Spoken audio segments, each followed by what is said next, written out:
ACL tear होने के बाद कितना डिले कर सकते हो आप एसीएल सर्जरी को? बहुत सारे लोग सवाल पूछते हैं मेरे से कि हमारे एसीएल टीयर हो गया है सर, अभी मेरे घर में फंक्शन है, अभी हम फंड्स अरेंज नहीं कर पाए, आखिर मैं कितना डिले कर सकता हूँ अपनी सर्जरी को, और डिले करने से मेरे को क्या क्या नुकसान होगा या नहीं होगा।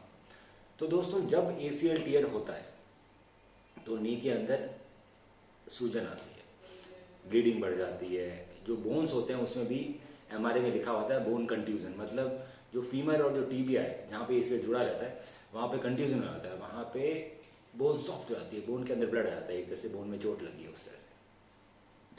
तो ये जो सारी चीज़ें हैं ये सेटल होते होते कम से कम 1 से 1.5 महीना लग जाता है, सूजन कम होने में, बोन कंट्यूजन खत्म होने में।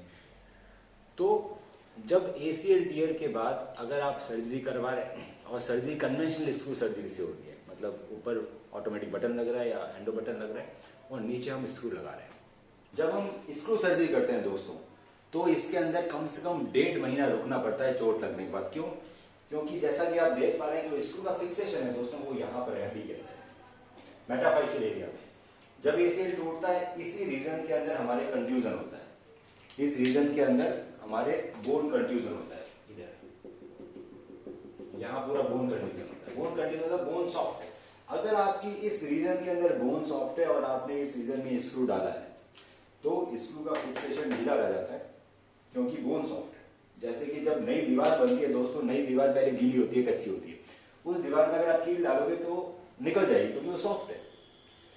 इसी तरह से इस टाइम जब एसीएल चोट लगी है, रिसेंट चोट लगी है और बोनी कंट्यूजन है जो अभी 1.5 महीने रुकता है, उस पीरियड में अगर आप स्क्रू सर्जरी करते हैं तो ये ढीले होने के चांस होते हैं। इसलिए जनरली 1.5 महीना रुकने के लिए बोलता है सर्जन आपको जब आपकी चोट लगी है सर्जरी के बाद।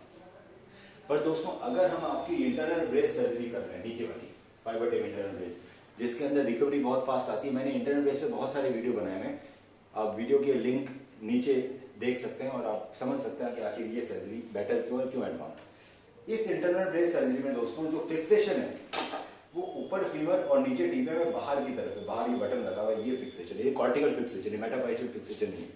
कॉर्टिकल फिक्सेशन मतलब आपने देखा होगा हड्डी होती है दोस्तों, बाहर से मोटी होती है, बाहर से मोटी होती है, अंदर से खोखली होती है। तो ये इसका फिक्सेशन बाहर की तरफ है, बाहर बटन लगा हुआ है, इसमें छोटा छेद करते हैं हड्डी के अंदर, बाहर बड़ा बटन लगा है।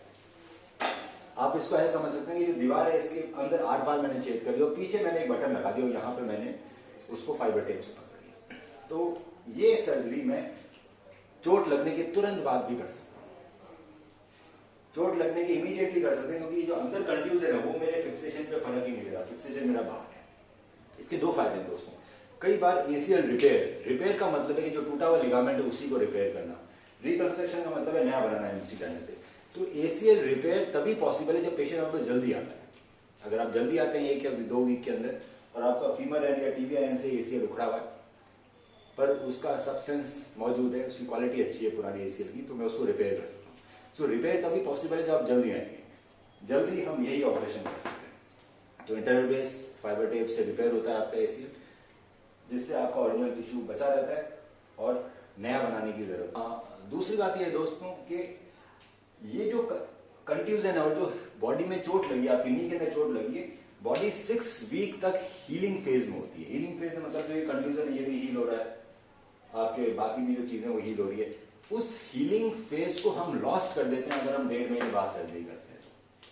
वही सर्जरी मैं जल्दी करता हूँ जब यहाँ पे कंट्यूजन है, ये बोन सॉफ्ट है और मैंने सर्जरी कर दी, तो इसका यूनियन बहुत अच्छा और जल्दी आता है दोस्तों, क्योंकि वो बॉडी अपने हीलिंग फेज में, जब अपने हीलिंग फेज में तो वो लिगामेंट को और अच्छी तरह से पकड़ती है। इसके अंदर हम हीलिंग फेज लूज कर चुके हैं। तो इंटरनल ब्रेस सर्जरी आप कभी भी करवा सकते हैं, इंजरी के बाद 2 दिन बाद, 4 दिन बाद, 1 वीक बाद। स्क्रू सर्जरी के लिए आपको 1.5 महीने रुकना पड़ता है।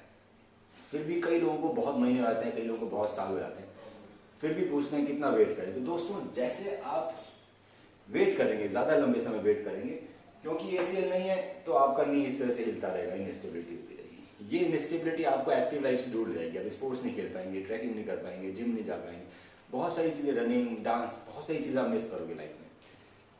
जब भी आप ये सब करने की कोशिश करोगे तो आपको लगेगा आपका घुटना आगे फिसल रहा है, उस पर स्टेबिलिटी नहीं है। ये चीज आपका वेट को भी बढ़ाएगी। दूसरा, धीरे धीरे आपके कार्टिलेज, ये जो कार्टिलेज है ये डैमेज होने लगता है और मेनिस्कस फटने लगता है।